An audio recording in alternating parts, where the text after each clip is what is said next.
We regret to inform you that because of technical difficulties, Corey won't be present during tonight's podcast. However, we do have a digital reproduction of Corey, and fittingly enough, this episode is about technology and AI, so here you go. Enjoy. Good time to start.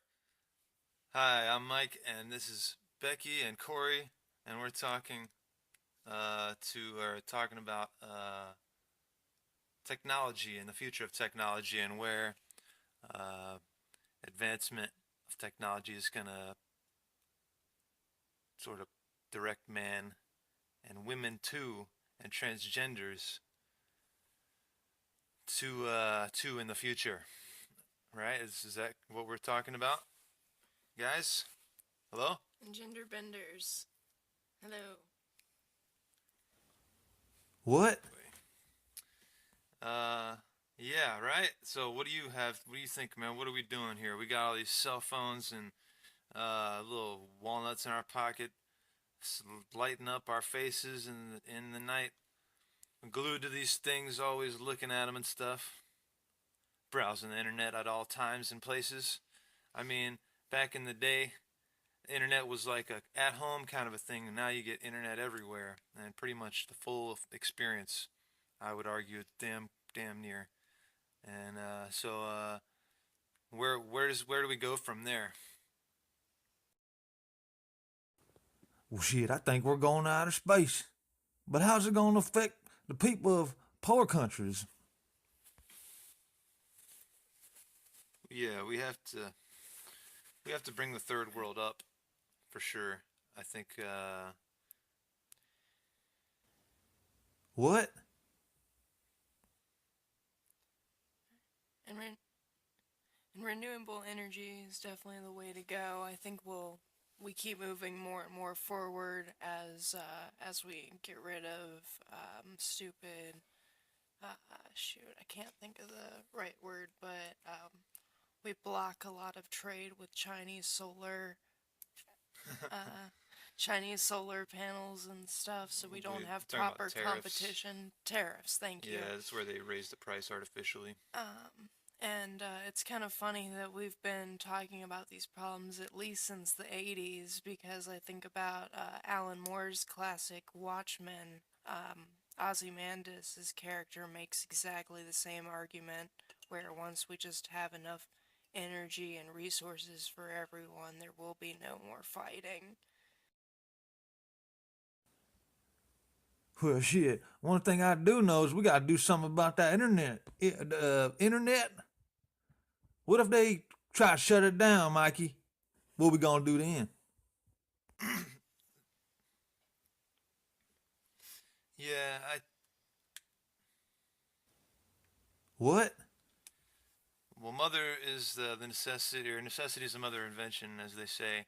And I think as soon as there's a need for a replacement for the internet, something will take hold and become popularized, because this is something that people aren't going to give up. That people aren't going to go backwards on this. I don't think, not in this culture. I mean, who knows what they might start clamping down, but alternatives will start to pop up when that happens. Is my point. But now with the smartphones and access to the internet being so universal, like I was talking about, especially with these affordable devices, the third world is getting access to the unlimited amount of information that the internet provides, and the unlimited empowerment, basically, as long as you have the will. There's an unlimited will, power, or energy, or time in the day, but there is no limit to the knowledge factor anymore, really. At least not if you're not in a place like China or something like that. And so that's going to lead to what I talk about or refer to all the time as the new Renaissance, and driven going to be, or I think is going to be driven by technology. And so many people have a lot of capability and intelligence and a lot to offer with their unique perspective and ability to solve problems and come up with creative solutions, but they just don't have the tools or the knowledge to do it. Utilize those capabilities. They're ignorant, and that's quickly changing. They're billions of people online, and the standard of living actually is raising quite a bit. Like people bitch about the people in India doing all the customer support and globalization and stuff, and yeah, that is shitty for us because we lose jobs. And I'm not a fan of globalization, actually, just unbridled globalization in terms of the, the way it's used in our crony capitalist system. But those women in India answering those phones are like taking care of their whole family. They got their kids and their husband and wife or husband and like their grandparents and stuff there too who are getting old, and you know they take care of their elders more in a lot of cultures, uh, non-United States cultures. Carry the whole family. Yeah. And so it's like hugely improving their lives, and there's some big positive changes going on, and when like energy is also becoming distributed with renewable, and like even the ability to deal with waste, like with biogas digesters, you get uh, uh, natural gas basically, and you get compost that you can use on crops, and you deal with excrement, like whether it be from livestock or even human beings, if it's done on a large enough scale. So, and that's only been, it was in the 50s that that started. So this is some pretty new stuff, at least in the third world, and it's being adopted hugely in China and India and stuff, but you're just not seeing much of it here. But if people will look outside their bubble a little bit, you'll see that the third world actually is raising up in their quality of life very quickly. Okay, I want to back up just a little bit to clarify. You said something earlier, Mike, about like how excuse me, like how the internet and everything with phones and data makes information available for a lot of people unless you're out in China or something. And I want to clarify if that means rural China where there may not be data towers, or if that's more like communist government controlling what's seen on the internet. Yeah, for people who aren't sure what I meant by that, it's I'm alluding to the communists, the Great Firewall, as they call it, censorship of the internet, and ideas over there. Like college students don't know who Tank Man is and stuff like that. So, um, but yeah, that's what I was referring to. Not so much the rural areas because I mean, with satellite internet, it's available pretty much worldwide, and I think that's going to be sort of the next gen internet is all going to be low Earth orbit satellite based, and not really so much focused on the wireless like cell tower type, cellular type Oh, networks. fair enough. Yeah, and I guess I'm That's what I'm thinking guessing. more Land based antenna type stuff. like Mongolia, even so sparse and deserty in places. Yeah, there's I'm sure there are phones. I know there are internet or satellite phones that work anywhere on Earth. There's global coverage, and they can just cover huge amounts of area because they can project from so high up. And these low Earth orbiting satellites have much lower latency in the transmission, so there's not as much of a delay because they're not so high up. The data doesn't have to travel so far and stuff. So yeah, so that's some cool stuff that's going on. You talk about energy. You follow fusion much or anything? Or before I move on to the next topic, do you have anything you wanted to add? Yeah, so what do you think about fusion? Have you been following like the ITER or anything? Sorry, Corey, were you gonna add something? Yeah, please do.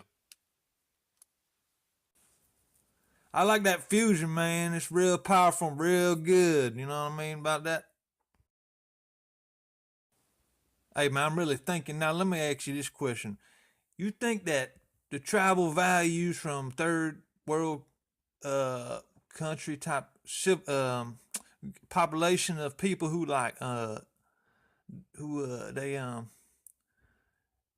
they got them like primitive cultures. Do you think that that would like carry over more when they get internet than we did it do for us? Slow, yeah, in a slow incremental way with the Industrial Revolution and our slow sort of, yeah, I mean, I think the people who are being more quickly raised up will appreciate it more because the jump